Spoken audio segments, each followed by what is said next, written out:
Do you feel frustrated trying to grow your franchise? Are you having trouble balancing your consumer and franchise development marketing? Do you wish there was an easier way? Imagine if you had a proven roadmap to take your franchise's marketing from costing you to making you money. That's why we've created the Franchise Growth Blueprint. We walk you through the exact same process that we use to run franchise marketing campaigns for our clients at scale that has resulted in triple-digit growth. This blueprint isn't for anyone. It's not for people just starting a franchise. It's not for franchises without long-term goals. This is for franchises that want to scale up their marketing in a predictable and profitable way using a proven roadmap. If you want to sell more franchises, keep your current franchisees happy, and learn from people who have already done it, go to franchisegrowthblueprint.com and sign up today. That's franchisegrowthblueprint.com. Hello, everyone. Welcome to another episode of the Franchise Marketing Podcast. Today, super excited to have Ricky Hall. He is the founder and president of Nutrition HQ. Ricky, welcome to the show. Jordan, thank you so much. I appreciate it. I'm excited. Yeah, excited to have you on. So for our listeners who haven't heard about you and your franchise, what do you do?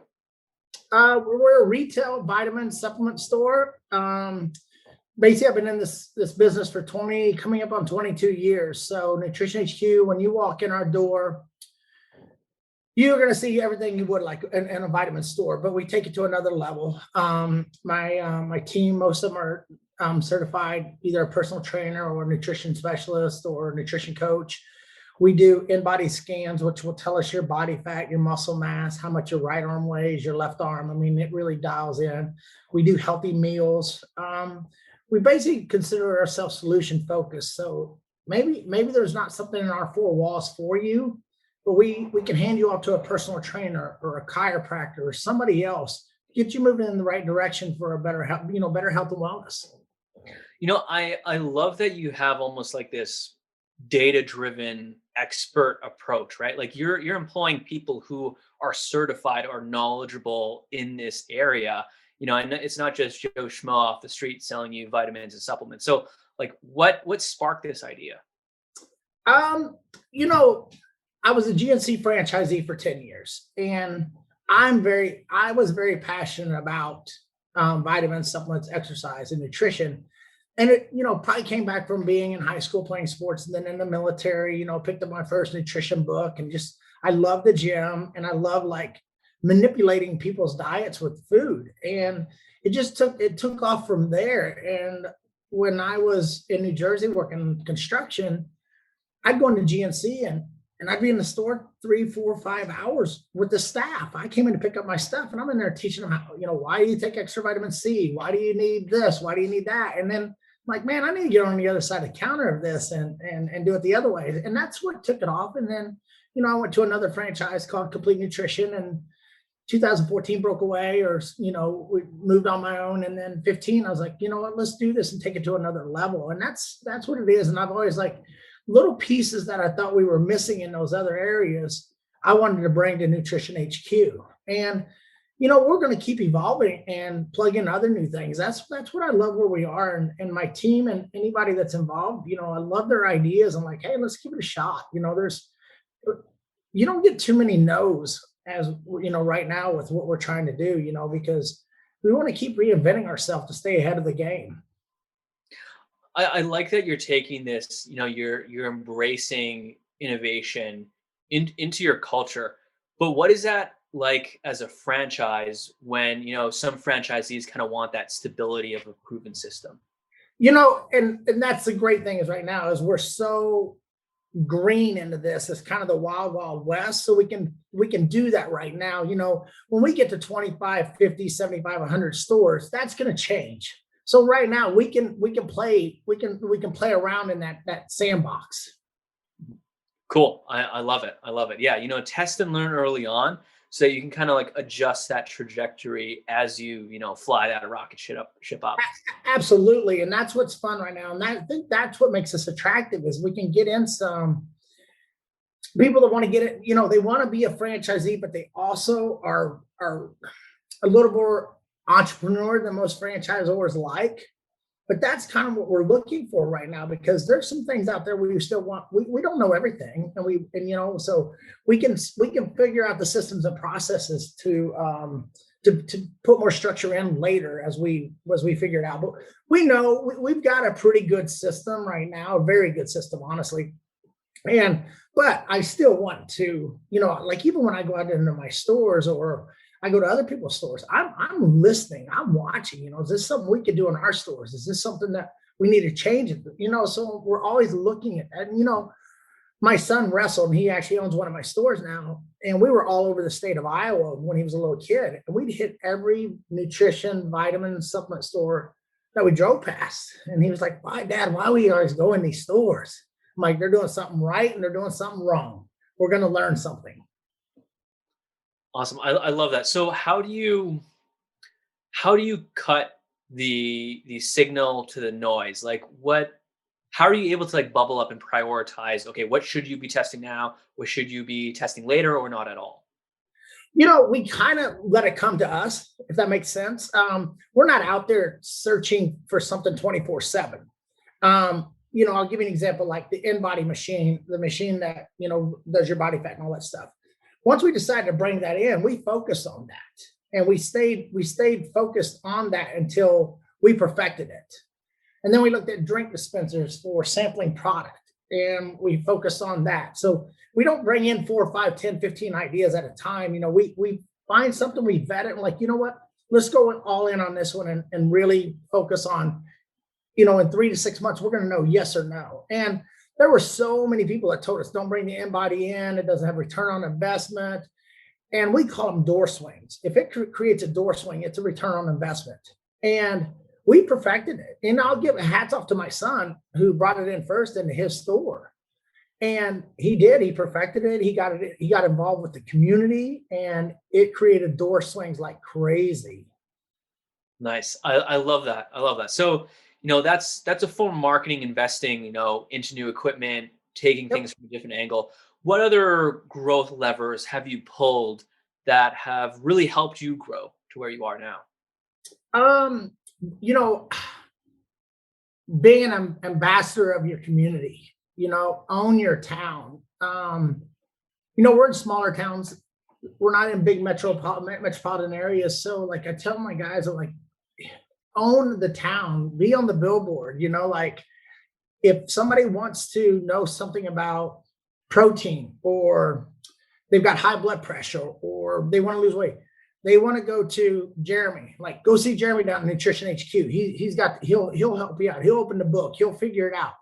And that's the main thing. That's been a big contributor too, is like own that town, be the person of health and wellness for the town. Go to the chamber, go to, like in Quincy, they do a Special Olympics row racer. I mean, the first time we ever did it, it was small. Now we got 2 teams at each one. So now we're probably going to have 3, maybe 4 next year. We just have people come out of the woodwork that want to be part of it. And that's key, be the ambassador of your town for health and wellness for our business model. Yeah, yeah. I want to dive deeper into this because owning your town. I love that. You're creating brand equity, at scale. So you talked about joining the Chamber of Commerce. You talked about the Special Olympics. How do you get started in, say, like a net new territory with your franchisees? Yeah, that's the best thing to do is move. Like, let's say if we're going to open a store June 1st, I would want, and let's say the franchisee doesn't live in that town right now, I would want them in there at least 90 days before. And the reason I can say that is because when I was a franchisee at one of my other franchises, we opened a store in a market and construction got behind by 60 days. Well, I had moved my team in expecting an opening, within 30 days. Well, they took over. They would hit every gym in town. They were everywhere wearing our t-shirts. That store hit break even the very first month we were open. And it turned a profit every single month it was open. Wow. So that made a big impact. And that's something we learned. And even like Tyler, my son, he wasn't living in the town his store is in now. And once he moved there, we saw it turn. We saw the numbers start to tick up. So that's the key, is getting in there maybe you're not open today, but put the word out. Hey, we're coming. Just and get people excited about it. And I did that when I opened my very first GNC. Like I moved to that town. Oh my goodness, almost a year before I opened it, and I still didn't know anything, but it made a difference. It could have been much worse if I hadn't been there sooner. Mhm. I can imagine. I love the offline take to this. Have you been leveraging digital to help augment or boost those initiatives? We'll get right back to the show, but do you feel frustrated trying to grow your franchise? Are you having trouble balancing your consumer and franchise development marketing? Do you wish there was an easier way? Imagine if you had a roadmap to take your franchise's marketing from costing you to making you money. That's why we've created the Franchise Growth Blueprint. To find out more, visit franchisegrowthblueprint.com. That's franchisegrowthblueprint.com. Now back to today's episode. Absolutely. Social media is so powerful. You want to be everywhere. What we call omni marketing, like social media, guerrilla marketing, going to health fairs, like I said, chamber events, just hitting it from every angle, t-shirts. I mean, every time you turn around, I was like, man, I'm so sick and tired of seeing Nutrition HQ. I got to go see what these guys got going on. It's driving me nuts. And that makes a huge difference. And then we also do a little bit of radio. We figured out how to do traditional radio. Doesn't take a lot. You have to be creative with it. And I've been lucky enough. I had a guy in St. Louis I got introduced to that blew my mind with some of his ideas, and they worked. It was mind-boggling. So little things like that we've learned about. But social media is not going anywhere. Sorry, people. You can turn it off and not do it. It's going to be there, and it's only going to get bigger. So Facebook, Instagram, Snapchat. I mean, it's big. I mean, even Clubhouse. I don't know if you've done much Clubhouse, Jordan, but I've been in there, and by me being in Clubhouse, I've got my products on Amazon now. So just like little things like that. Mhm, mhm. That's interesting that you brought up radio, and from what it sounds like you're crushing it. Tell me more. Like, what creative ways are you tackling local radio? Yeah. So it's a crazy story. So I meet this guy, and he's like, here's what we're going to do. You're going to cut all your own radio ads. I'm like, what? And he goes, your voice is completely different than anything they're going to hear on the airways. So we want to cut all your own radio ads. I'm like, all right. So we cut them, and it probably takes 2 hours to do 2 ads. And he sends them to me. It's like a Sunday night, and I'm listening to him. I'm sweating. I'm like, there's no way I'm playing these. And I call him. I was like, Tim, I can't do it. I can't do it. He goes, you're going to do it. You'll get used to it in 5 to 7 years. Just get over it. So it was for 2 weight loss products. So I sent it to a friend of mine. I was like, we listen to these ads. And she calls me and goes, yes, these are great. And how much are those products? Like, she wanted to buy them. And so we rolled those ads out, and you got to pick the right station. So if you're going to pick a rock station, you can't be advertising a female weight loss product. If you're going to put top 40, you're not going to be advertising a men's testosterone product. What we found out, talk radio works best. Sports or conservative talk radio, anything that's got what we call people on the edge of their seat, listening to the actual content, are going to listen to your ads, and they're not going to flip channels. So that's what we figured out. So most of my team now, they'll cut their own radio ads for their market. And it makes a difference because it's a completely different voice. A lot of times we don't even put they'll put background music in it. I'll tell them like, hey, recut it or take the background music out and run it like that. And it makes a huge difference. It's one of my secrets. Don't let that out there. No, I'm just joking. That I love that approach. That's so unique. I've never heard of that before. So like, hats off to you in this guy that you were introduced to. Yeah, I went home to a funeral, and I grew up in a really small town, and one of my stores is pretty close to where I grew up. And literally, people would come through and be like, "Hey, sorry for your loss. You sound amazing on the radio." Like it felt like every other person would say that. It was hilarious. I'm like, I don't think this guy knows what he's doing. Yeah. Huh. Wow. I'm curious, like how are you bridging attribution from radio to direct sales, like online or through your stores? Um, you know, we don't do hard, we're not over promising on the radio. We do a lot of like, we introduce the product, we may throw a testimonial in there or something like that. But the good thing is the products that we're advertising work. And that makes a huge difference. You can advertise. And if the product, it doesn't work, you're screwed. So we've got the right products. And that was another reason why I started Nutrition HQ, because we didn't have the best products when I was at some of these other ones. Not that they didn't have bad, I just knew there were better out there. And so that's made a big difference. And then having a trained team to come in. So let's say, Jordan, you come in and you're like, hey, I heard the ad for XYZ. Well, then my staff will start talking to you and be like, oh, hold on, Jordan, that's not the product you want. Let's actually put you on this program. This is a better fit for you. So it gets them in the door, and maybe it may not be for that product, but what it is they trust us, and I'm in the trust business. And that's what makes it all kind of come together. You know what? For lack of a better phrase, I like how you are using like the give a shit approach and not trying to push product. It's like, yeah, you need this product, I want to buy it, but your employees are saying, no, maybe this will be better for you. That is what we found out was huge.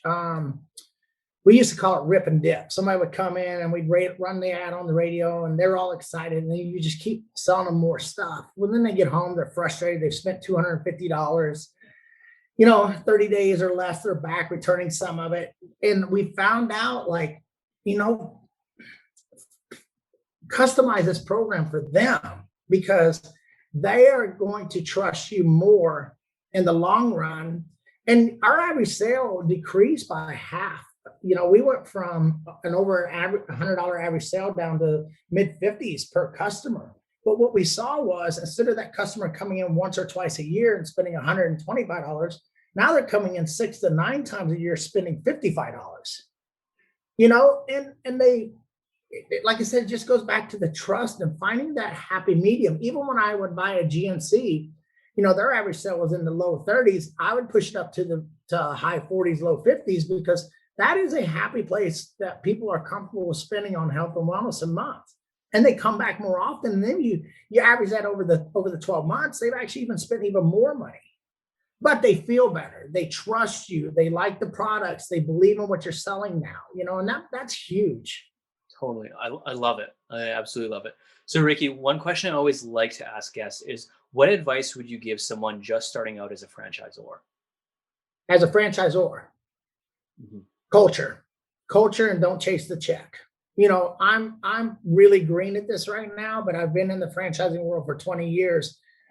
You've got to preserve your culture, and it will take you down. And don't chase a check. I mean, if Joe Schmo has all the money in the bank, but he doesn't check the boxes that fit into the culture of your company, it's only going to hurt you later. And then you're going to spend more money getting him out of your franchise, and that's another thing too, is if you have a bad franchisee, go to the table and figure out how to move in a different direction, because they're going to pull you back. It's going to become a boat anchor, and you're going to lose focus on the bigger picture of where you want to take the company. Totally. So how are you vetting for culture during that sales process? Oh man, I just brought on a franchise development guy, and what the reason I brought him on was he's been in the nutrition business before. He understands franchise sales and stuff like that, and he knows me, and I've known his family for a long time. So he fit into our culture, bringing him on. But one of the things that I do is, Tyler and Jeremy, my two franchisees now, they have to sign off on him. I want them to get the warm and fuzzies also, because we're too delicate right now to not have.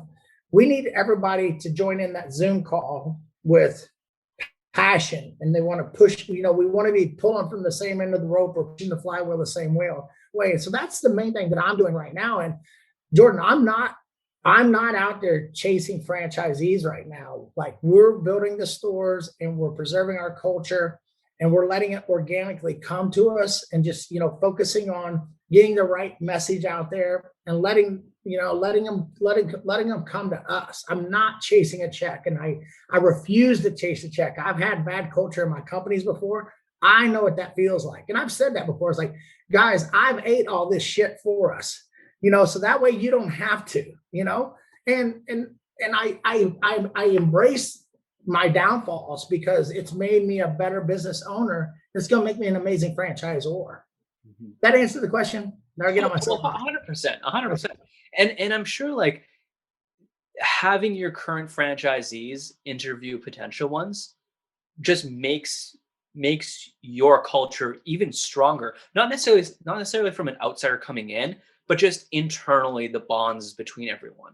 Oh, yeah, and that's it. And like I said, I don't want one of my top performing franchisee basically put his hands in his pocket when the new franchisee comes around. I want them to be. I remember me going to other franchise conventions and sitting at a breakout session and just riffing back and forth over business ideas. That's where I got my most valuable was from the other franchisees sharing good practices. And that's what I want with my franchisees. I want to see us at our leadership meeting, our convention. I want to see them sharing best practices. Awesome. I love it. So Ricky, I could be chatting with you all day about this, but I do want to be respectful of your time. So we're nearing the end of the episode. So I like to end them all, as you know, with something I call the lightning round. So a few fast-paced questions coming at you. Are you ready? I'm ready. Let's fire away. All right. First one. What is your favorite tool or app that you cannot live without? This is so fitness geek. I love my Fitbit app. I'm such a nerd when it comes to that. I track my calories. I track my water. I'm a nerd. I'm obsessed with it. Awesome. Next question. What is your favorite book? Ooh, that's a good one. Rich Dad Poor Dad. Yeah. Awesome. But I got to throw an asterisk in there though. Traction by Gino Wickman. To anybody that's struggling, getting their vision out there to their team, no brainer. Cool. Next question. Who's a franchise leader that you look up to? That's a good one. Honestly, I'd probably have to say my franchise attorney that I actually do a podcast with. We've been together for 14 years, working together, and he's taught me so much about franchising and not being greedy, and like he's taught me a lot. And Eric Reese, that would be that's who I'd have to say. Awesome. Okay, Ricky, last question. Where can people find out more about you and your franchise? You can find me online at nhq.rocks. That's my website. Instagram, Ricky NHQ. Those are the two easiest places. If you want to email me, ricky@nhq.rocks. Awesome. Well, Ricky, thank you so much for coming on the podcast. It has been an absolute blast. I know our listeners are going to absolutely love it. Yeah, Jordan, thank you so much. Like you said, we could be doing this for 2 hours deep. No problem. All right. Bye for now. All right. Thank you, Jordan. Thanks. Thank you so much for listening to this episode of the Franchise Marketing Podcast. If you found this episode useful, share it with a friend and subscribe now so you don't miss out on any upcoming episodes. And until then, happy marketing.